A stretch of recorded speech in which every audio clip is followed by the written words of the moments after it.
Hello friends, we are actually going to be planting pumpkins today. So this is all going to be about my planting pumpkin planting process, should we say.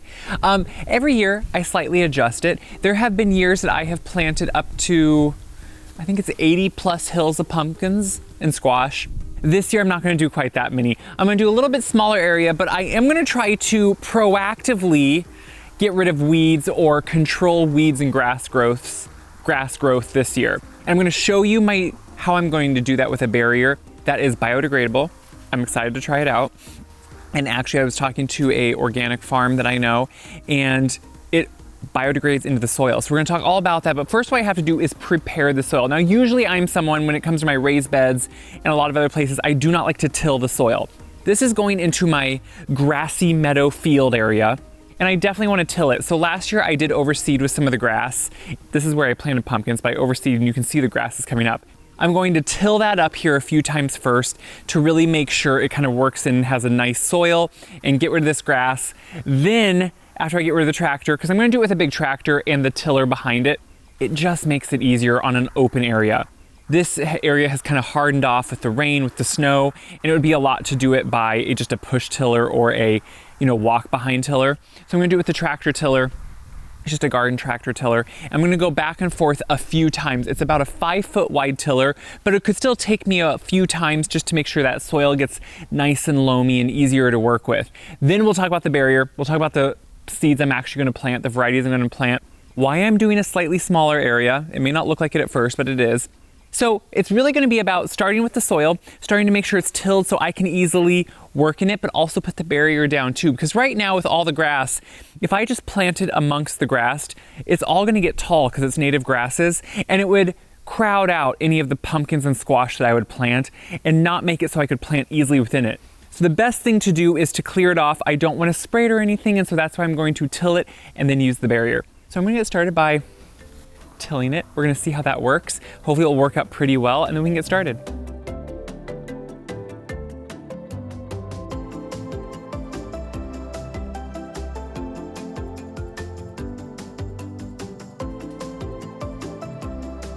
So I took the tractor, put it away, brought the gator back. What that tiller did was make very much easier soil to work with, and really it got down a nice, I don't know, probably 8 inches to a foot down. So that's perfect for me to be able to plant in. Again, this is the area I worked in last year, so it wasn't driven on over the winter. It hasn't been compacted really since then, so it should work. It should have worked up pretty well. But the big thing for me every year, there are 2 issues with pumpkins: vine borers and weeds. And one or both of those can kind of get ahead of you or get the best of the plants. So to combat the weeds, I'm using a barrier. So usually, since I plant them out in a field and I till soil, what's the problem when you till soil? I talk about this all the time. Tilling soil really just brings up weed seeds, thousands of them. There's no other cover on this. There's no grass to stop them. There's nothing to crowd out those weeds. So when you plant a big open pumpkin patch like this, or a big open garden in ground, and you're tilling the soil every year, you're bringing up those seeds instead of suppressing them down. So usually what I would do in years past is try to come out and I would just try to weed them or do things like that. It's getting a little windy, so if that picks up, I'm really sorry. But the weeds still get ahead of me. We get busy in the summer, it gets dry, it gets hot, it's hard to go out and weed a big area sometimes. And especially as you're watering it, more weeds want to come as you water. So this barrier should really help. Now, obviously there's pros and cons of everything. Nothing is perfect. Let's remember that. Nothing is perfect. This is what I'm going to try for this year. I've seen it used on other applications at other places, and it seems to work really well. So I'm pretty excited, but I want to show you how I'm securing it and how we're going to just put it over the whole thing. So when we come up here, you can see this is just a 0.5 mil, and that's the thickness. So it's a pretty thin barrier. So if I want to, I could even double it up. But I am using stainless steel landscape pins. So these are not gonna rust. I can save them year to year. I use these in other places in my garden. And that's how I'm securing. You can see how windy it is, but I am securing the corners. And then I'm just going to unroll this out and start going end to end, securing it as needed. Now, this is pretty thin. So this is my first year using this one. I think you can get more thick, but what I could also do is double it up if I need to. It's pretty cost effective for as big of a roll as it was. So I'm going to unroll it, pin it, and see what I need.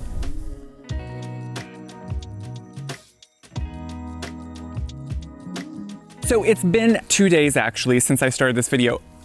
The one contender you have to always do, not only when you're doing videos, but also when you're working with something like this, is wind. And we have been extremely windy.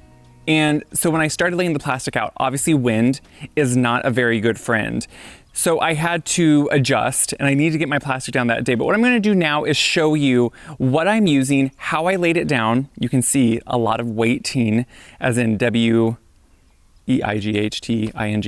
Was needed to make sure the plastic was not going to move. Now today somehow we are blessed with it's like not windy at all back here, which is perfect. So if I would have waited a few days, it would have worked. But let me show you what I did. Let's go through this plastic. So this is a biodegradable OXO black plastic that leaves no trace in the soil. There are no toxins left in the soil. There's no trace. And I will link what I am using below this video so you can see too. Now, usually this would be used for growers who are maybe doing production farming of some type for organic farming, and a lot of times would maybe just plant rows of this and have it hilled and then have kind of soil furrowed over each side to hold the plastic down. I am using it to encompass this whole area, and let's talk about that. So for me, the biggest issue I have with pumpkins is weeds. The second biggest issue is insects. But for the first issue, what I want to worry about is making sure I don't have weeds. Now, I have grass planted all around this beautiful prairie area. I'm excited about that. But it would still, all that grass would grow up around the pumpkins, and I don't want that. So what this plastic is doing, I'm going to show you. It's a pretty thin plastic. Really, I just want this to be able to degrade after one season, which it's supposed to do. And so what I did was I unrolled it. And as I unrolled it, I started realizing I need to use bricks. So I used landscaping bricks, I used U-posts every so often, and then I have my big old terracotta tiles that we have from the farm. At one time, these would have been used in fields, and now there's just kind of extras. At the ends of the rows, I put cement block just to hold it, and I tried to make it as tight as possible so the wind could not get underneath it. So with all the weights and with everything as well as it could, you can see it actually is going to work pretty well. Now, I am not expecting 100% perfection. I'm expecting holes to arise. I'm expecting some weeds to get through some of those holes and having to manage those. But this is about as perfect as I can get for the time being and on what I think is a pretty good product. This came in, I think, a 2,000 square foot roll. So it's a 4 foot by so many feet to get 2,000 square feet. And, I'm pretty excited to try this because so many years I have started a big pumpkin patch, which by the way is about half the size of what I usually do. And partway through the season, the weeds get ahead of me. I'm not able to keep it weeded. And then the pumpkins are just kind of done because they get crowded out. Once I had the whole area laid out in black plastic, I then went and collected all my terracotta tiles. Now I am using these because in the past, often what I use are those plastic jugs, and they can work, but we're getting really hot already. And what I usually have to watch with those plastic jugs is it does create a nice greenhouse, keeps it moist, makes sure that seed does really well. But then you have to watch it really carefully that it doesn't burn it because we're so warm already when we plant pumpkins. But you'll notice that I'm planting pumpkins late. I don't like to plant them till true summer about because I usually get through the first generation of vine borers and they want that full summer hot sun. So we're getting right into that time. Also, since I'm not using the jugs, these big terracotta tiles that I happen to have, and I use these around my seedlings in the garden too, they're going to protect those as they come up, and they're heavy. So not only will they not blow away, they'll protect the seedlings from wind, they'll also help keep the plastic down until the plants are all big enough that then I can just remove all the tiles. So let's look inside of one so I can kind of show you what I'm doing, and then we'll keep planting. So if we go inside of one right here, you can see I create a hole down in the center, which actually I can remove this right here. You can see I just cut a hole in the plastic, and that's where I put my seed directly into. Now, that is a place obviously some weeds could come through. I'm gonna obviously just watch that and manage it. But what's nice is this does keep it shaded still for most of the morning, most of the afternoon. For about an hour or two in the midday, sun may be directly on this. But other than keeping it watered and moist so those seeds are able to germinate, I'm really liking this idea. Instead of a plastic container that could blow away, these cannot. These are heavy, these are gonna protect it from the wind. And so now all I have to do is wait for them to germinate, which usually it only takes maybe 7 days, maybe less sometimes in this kind of warmth. So you can see what I did was strategically place them. All of them are probably at least 5 foot apart at the closest, and then up to 8 foot apart in some areas. So Plenty of area for vine. I do push the boundaries a little bit on my vines, and I don't mind if they're a little bit close.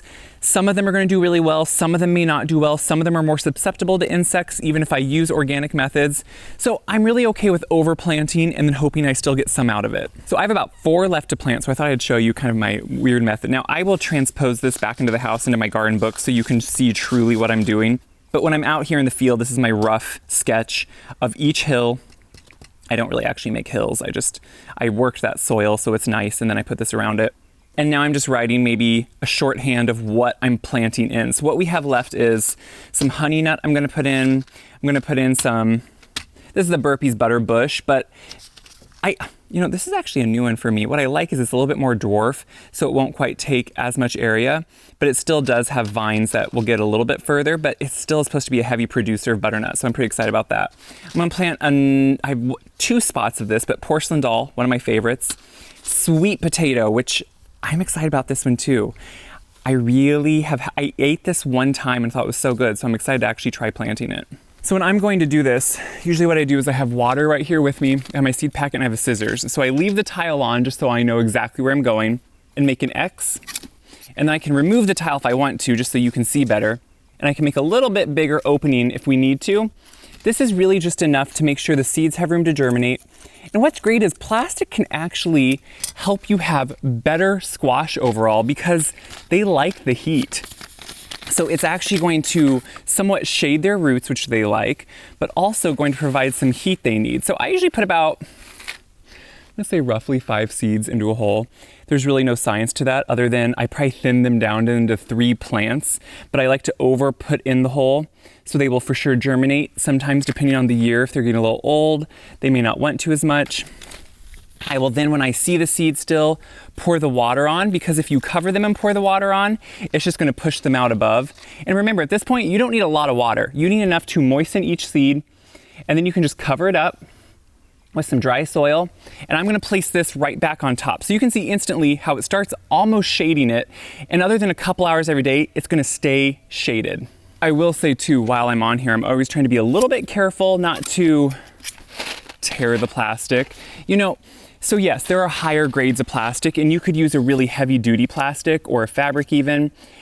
I just really wanted something that biodegraded, that didn't leave a trace in the soil, that wasn't hopefully as bad for the environment as other things. And so that's why I'm choosing this one. And this is the first year in choosing this one. I have not tried this before. What I have done in the past is have open area field, usually double this size, and then I have to go in and keep it weeded, which I do, and in some years I've had a lot of success when I make sure I take the time and have the time to actually get out there and do it as much as needed. And then other years where I've had issues come up, or I have had, life happen, and I don't get it weeded, I don't have any pumpkins, because if you can't keep and take care of them, you're not gonna have pumpkins, that's the thing. So I'm gonna just finish up my last 2 hills and we'll talk about care and insects, because that is the big thing.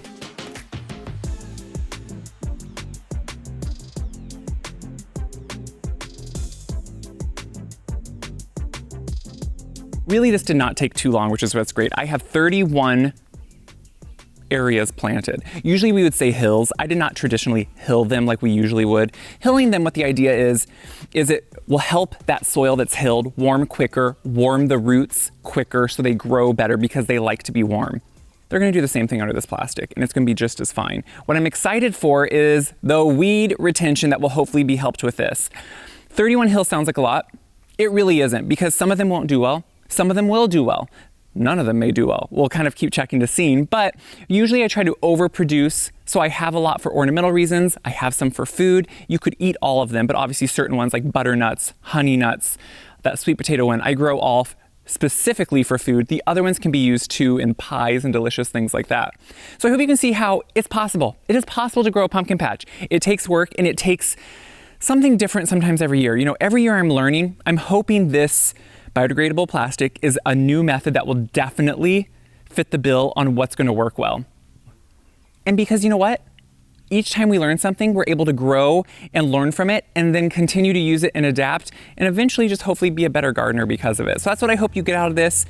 Keep checking back on my social media channels, YouTube, Instagram, on my stories. I will show how these are doing, what I'm doing weekly to keep them up, because now it's going to be water and insects are gonna be the issue. We're hopefully through the first round of vine borers, but northern corn beetle, that's a big issue for me. So I'm hoping having it a little bit distance from the field, having prairie around it will help, but then I'll use organic methods like spinosad or dead bug brew, things like that, to be able to control them organically also. And then water. As they're putting on their big fruits, they're gonna need water. So I will have to supplement as needed, but keep checking back. Put any questions I didn't go over in the comments so I know what I need to cover next time.